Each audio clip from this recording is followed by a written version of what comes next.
안녕하십니까, 이 실장입니다. 오늘 보여드릴 건 물에 빤 글러브입니다. 네, 세탁기 넣고 돌리셨대요. 그래서 요거 작업하는 거 해체하는 걸 먼저 보여드릴게요. 그러면서 어차피 저는 일해야 되니까 일하면서 이제 설명을 드릴게요. 제가 어찌 보면 유튜브를 다시 시작해야겠다 생각한 결정적인 계기가 된 거예요. 글러브를 복귀 상태, 끈피 상태 보시고 보면 막 이런데도 제대로 마감 안 해놓고 한번 풀렀다 보정을 했는지 안에 컴파운드들은 다 뭉쳐 있고요. 뭐 이쪽 보면 까맣게 변해 있을 거예요. 경화돼 있고요. 끈피 상태도 안 좋고 다 글러브 전반적으로.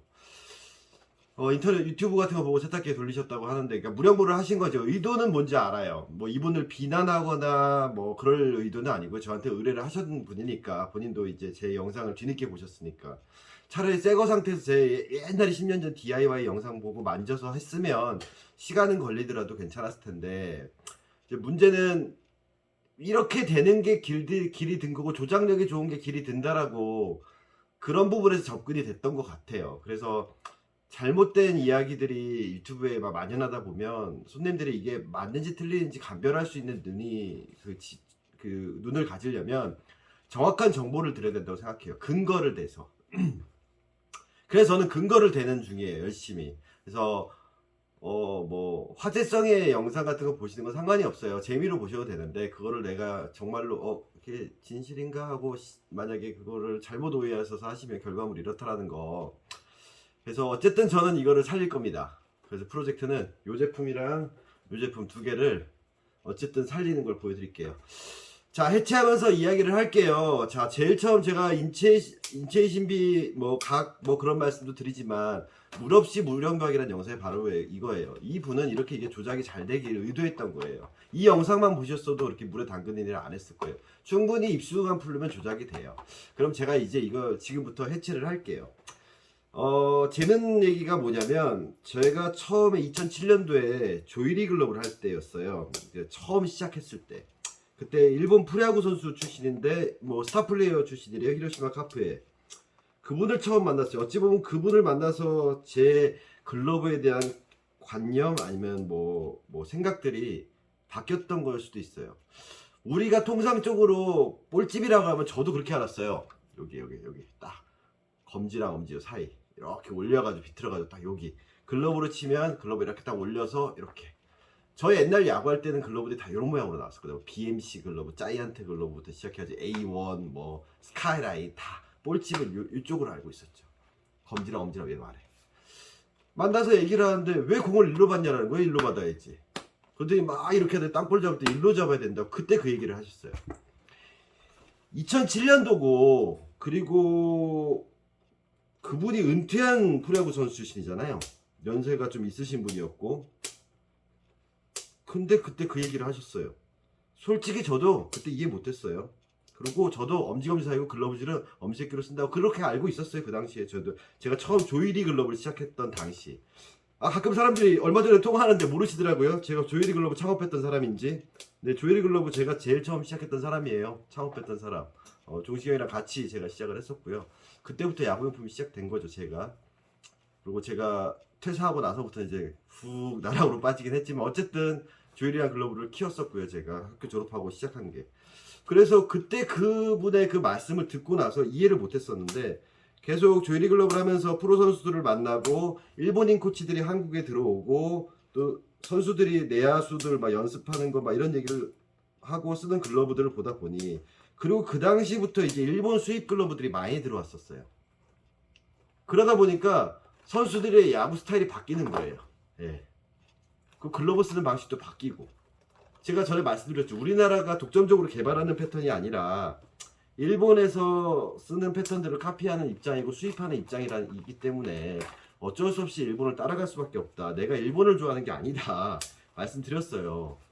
그렇기 때문에 그걸 이해하고 써야 되는데, 글러브 패턴이 수비가 이제 발전하면서 다 야구 기술이 발전하면서 사람 손에 맞춰서 사람이 공 잡는 이런 모양에 맞춰서 내야수 글러브들이 개발이 됐는데, 제가 처음 시작하던 당시만 하더라도 아직도 옛날 방식 그대로 올라운드 글러브 막 투수 글러브 모양을 그대로 내야에다 접목하고 여기다 놓고 있었어요.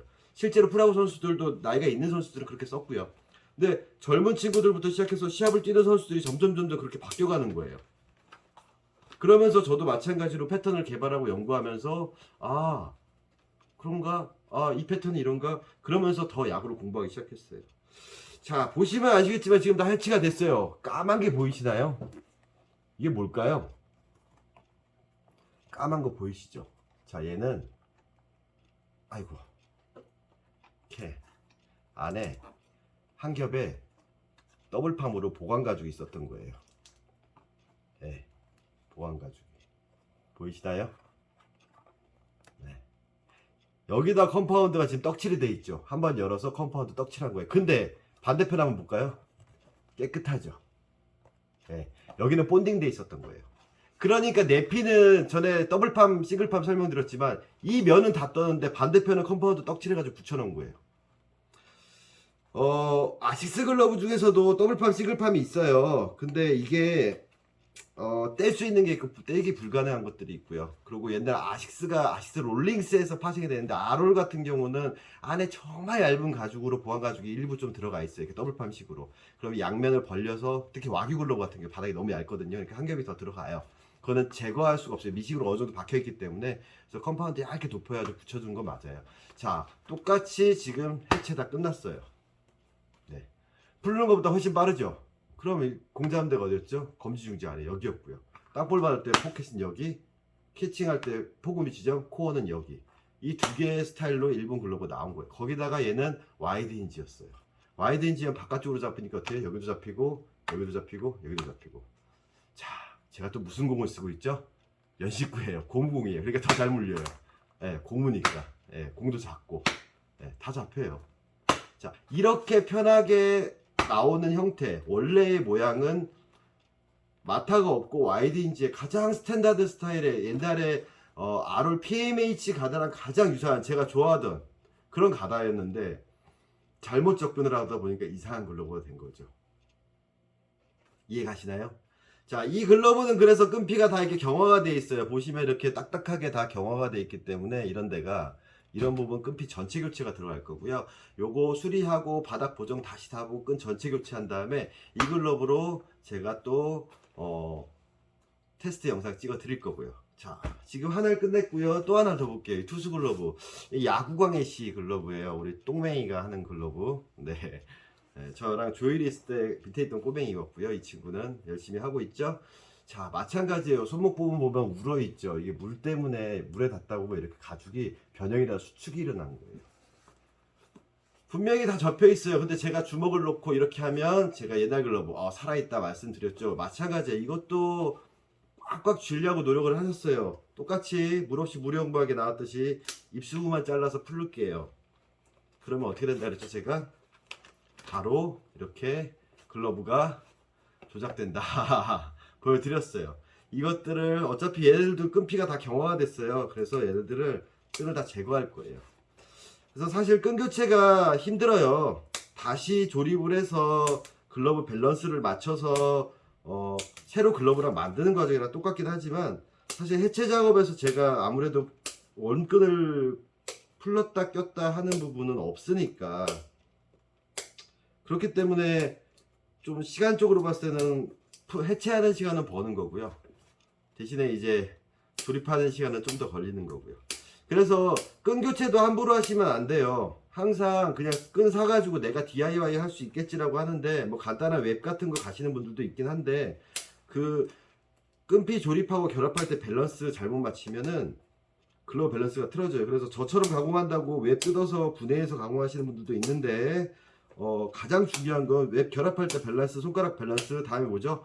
바닥 보정해서 붙일 때 특히 보정 받아오신 글러브들 가장 큰 문제가 내피 속끝 맞추는 걸 못 하시는 분들이 되게 많아요. 막 당겨 놓다라든가 밸런스 틀어진다라든가 꽉꽉 조여놓는데 그러면 글러브가 너무 안 좋아져요. 그래서 좀 여유 있는 간격으로 좀 자신 없으면 그냥 새 글러브 샀을 때 그 정도 유격을 기억하셨다가 그 정도 유격으로 맞춰가지고 하시면 돼요.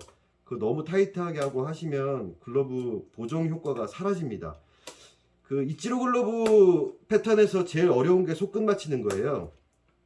이 내피 구멍, 외피 구멍. 그래서 제가 옛날에 내피 교체가 어려운 게 뭐냐면 이 속끝 맞힐 때 구멍 위치가 이치로 그러면 진짜 맞히기 힘들어요. 그래서 끈 유격이랑 이걸로 해서 바닥을 유지를 해준 상태에서 껴주는 그게 기술인데 그 기술이 있는 사람이 일본에서도 몇 명 없다 그러더라고요. 그래서 이치로 글러브 끄는 키시모토상이 안 끼신단 말도 있어요. 그걸 워낙 잘 끼는 친구가 있어가지고. 그래서 저는 이렇게 해체를 하면 한 번에 이렇게 다 글러브 구조를 아니까 이렇게 뜯어버려요. 이렇게 다 열렸죠. 보시면 얘도 컴파운드가 너무 많이 뭉쳐 있죠. 그리고 보시면 이 펠트 길이가 좀 길어요. 그래서 제가 이것도 조정해서 잘라 드릴 건데, 여기 보면 이렇게 덩어리로 막 뭉쳐 있는 게 보이시죠? 컴파운더가. 그런 이질감 같은 거 다 없애게 만들어 줄 거고요. 이 글러브는 전체적으로 좀 산뜻하게 빨간 스티치여가지고 빨간 단면끈, 12다 단면끈으로 교체를 해서 제가 좀 투수용으로 만들어 보기로 하겠습니다. 그래서 투수용은 차라리 지금 여기가 울고 있는 이유가 펠트가 여기까지 나와 있는 것도 있고요. 펠트가 여기까지 나와버린 거예요. 그러니까 어떻게 하면 울죠. 내 관절과 펠트 길이가 안 맞는 케이스예요. 그래서 이런 것들을 보정할 때 제가 다 조정을 할 거고요. 그래서 우는 부분을 좀 없애드릴 거고, 투수 글러브는 그래도 약간 이렇게 비대칭 같아서 소위 말하는 비틀어 잡는 거다. 제가 투수 글러브 패턴 그 투수형 1, 투수형 2 설명 들었지. 제가 투수형 1에 가까운 거기 때문에 얘는 가공을 했을 때 그냥 형태 모양이 그냥 비슷하게 나올 거예요. 그리고 훨씬 더 잘 될 거고, 가장 어려운 거는 이 가다.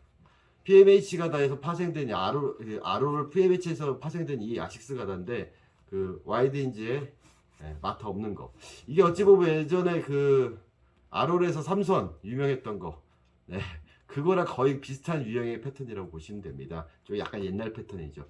이 두 개를 제가 나중에 다 수리를 해서 세끈으로 딱 교체하고 보정까지 다 본 다음에 이 글러브 두 개를 제가 마찬가지로 테스트 영상 올리도록 하겠습니다. 아까 말씀드렸듯이 제가 일본인 그 스타플레이어 출신의 은퇴 선수를 만났을 때 제 인생에 좀 뭔가 전환점이 됐던 그 화두를 던졌던 그 얘기. 왜 공을 일로 받아야 되냐. 저한테 설명을 했을 때 저도 이해를 못했던 얘기. 어찌 보면 제 얘기가 그럴 수도 있어요. 하지만 저는 그 화두를 붙잡고 실제로 선수를 만나보고 프로 선수들 글러브를 보고 여러 가지 얘기를 들으면서 나름대로 논리적 근거를 찾았고, 실제로 또 그렇게 하는 부분들, 플레이에서, 그리고 빵떡 쓰는 부분들, 기본기 되는 부분들의 얘기를 들으면서 실제로 써오는 글러브들을 다 손에 넣어보고, 프로 선수들이 시합 때 쓰는 것들을 이런 식으로 글러브 트렌드가 가는구나 라고 연구해서 그거를 제조 현장에다 또 넘기고, 이런 선순환이 일어날 수 있었던 게 어찌 보면 그 일본 선수, 프로 선수 때문이 아니었나 싶어요. 제 이야기가 세탁기에 넣어서 돌린 거 잘못이다, 무령부가 잘못이다, 이런 얘기가 아니고요. 좀 다른 시각에서 다르게 한번 접근을 해보는, 여러분들한테 제가 화두를 던지는 그런 역할이 됐으면 좋겠습니다. 아무튼 잘 만들어 놓고 제가 영상 찍어 드리겠습니다. 감사합니다.